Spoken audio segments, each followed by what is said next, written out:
Les amis, l'heure est grave, l'heure est très grave. On va parler aujourd'hui de la rupture conventionnelle et de la mort de la rupture conventionnelle. Alors, elle ne va pas mourir en tant que telle, mais vous l'avez peut-être suivi dans les dernières actualités. Le gouvernement français veut faire des grosses économies et les prestations sociales liées à l'UNEDIC, donc Pôle emploi, France Travail, vont prendre un gros coup de rabot dans la tronche. Donc c'était déjà quelque chose qui était prévu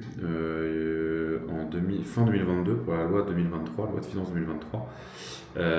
Sauf qu'il y a eu la destitution du Premier ministre et de l'Assemblée, enfin je ne sais pas trop comment ça marche, mais bref. Du coup, avec le bordel que ça a été, en 2024, à l'été 2024, le projet de loi a été clairement mis en stand-by, mais c'est toujours dans la ligne de mire du gouvernement, parce qu'il va aller chercher des grosses économies là-bas, les prestations sociales liées à tout ce qui est chômage, etc. C'est beaucoup, beaucoup d'argent. J'avais vu le chiffre, mais c'est plusieurs milliards d'euros chaque année et le gouvernement veut aller taper des coups de rabot là-dedans. Donc il y avait déjà le projet de réduire la durée d'indemnité de 18 à 12 mois qui était dans le projet de l'époque. Donc ça, ce serait toujours d'actualité, mais ils veulent aller encore raboter davantage. Et dans les éléments qui seraient rabotés potentiellement, il y aurait les paramétrages d'affiliation et de rupture conventionnelle, parce qu'ils se rendent bien compte que c'est un coût énorme pour l'UNEDIC, enfin pour France Travail. Donc ils voudraient resserrer les paramètres d'affiliation. Donc ce qui ressort là dans les informations, ce serait le fait de devoir potentiellement avoir travaillé 8 mois sur les 20 mois précédant la rupture du contrat et non plus 6 comme c'est le cas actuellement. Donc actuellement c'est 6 mois sur les 24 derniers mois. Aujourd'hui ce serait ça passerait à 8 sur 20. Donc ce qui obligerait à travailler plus, plus de mois. Donc je pense à tous ceux qui font l'option portage salarial, ça voudrait dire potentiellement davantage de mois de portage et donc un coût de l'opportunité potentiellement encore plus important que si c'était les 6 mois précédents. Et du coup, ça ramènerait aussi l'indemnisation à 15 mois, donc on perdrait à minima 3 mois d'indemnisation, enfin de durée d'indemnisation. Donc ça fait partie des choses qui ressortent aujourd'hui dans les articles qu'on peut lire et dans les informations qu'on peut voir. L'objectif clairement, c'est d'aller raboter les aides sociales par rapport à ça. Le gouvernement, donc, pour info, le premier projet où il voulait raboter la durée des allocations, donc devait permettre d'économiser 2,2 milliards d'euros, à savoir qu'aujourd'hui ils veulent récupérer donc 4,1 milliards d'euros dès 2026 et ensuite 4,5 milliards d'euros sur les 2 années suivantes. Donc ça veut dire que par rapport à ce qui avait été prévu initialement, il faudra faire au moins le double. Donc ça sous-entend des gros coups de rabot. Ils veulent aussi regarder pour créer des conditions d'indemnisation qui seraient différentes dans le cadre d'une rupture conventionnelle.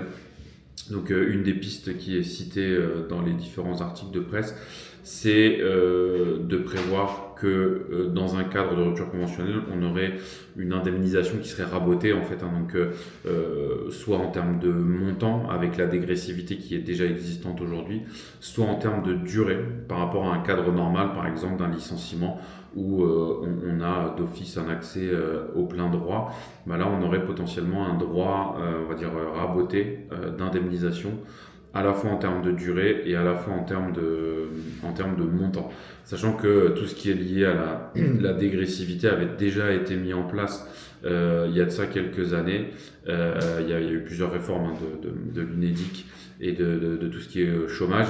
Mais donc la dégressivité, elle est déjà effective aujourd'hui sur les gros salaires. Donc quand tu as des gros salaires et donc derrière des grosses indemnités chômage, tu as une dégressivité normalement au bout de 6 mois où tu vas perdre du coup par rapport à ça.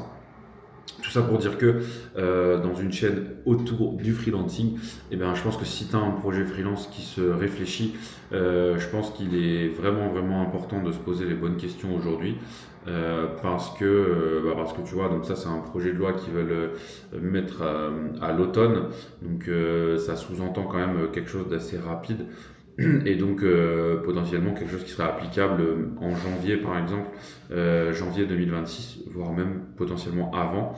Bon, tout ça est soumis au fait qu'ils se mettent d'accord avec les partenaires sociaux, etc. Donc c'est pas fait quand même demain matin. Mais en tout cas, clairement, la tendance, elle est à venir mettre des coups de rabot. Donc je pense que pour tous ceux qui ont des projets freelance aujourd'hui et qui veulent se lancer et pouvoir éventuellement profiter de ces avantages-là, on va dire, ou en tout cas de bénéficier de ces aides, eh bien, je pense qu'il est grand temps de se poser les questions aujourd'hui pour pouvoir justement éventuellement en bénéficier et pouvoir optimiser la manière dont tu te lances. Parce que c'est vrai que mine de rien, se lancer avec un équivalent de petits salaires, enfin 70% de ton ancien salaire pendant 1 an et demi, ça permet quand même de lancer une activité sereinement et de pouvoir voir le jour de tes premières missions et de pouvoir avancer avec plus de sérénité dans ton activité. Donc au vu de ce qui se trame, ça sent pas forcément très très bon pour tous ces sujets-là. Donc aujourd'hui, on a encore quand même des conditions qui sont assez cool, hein, même si ça a déjà beaucoup changé. Hein. Il y a encore quelques années, c'était 24 mois, voire même plus d'indemnités, etc. On le voit aussi avec des aides comme l'ACRE, hein, par exemple, moi, quand j'étais freelance il y a très longtemps, il y a eu une dizaine d'années, j'ai eu 3 ans d'ACRE. Aujourd'hui, c'est 4 trimestres.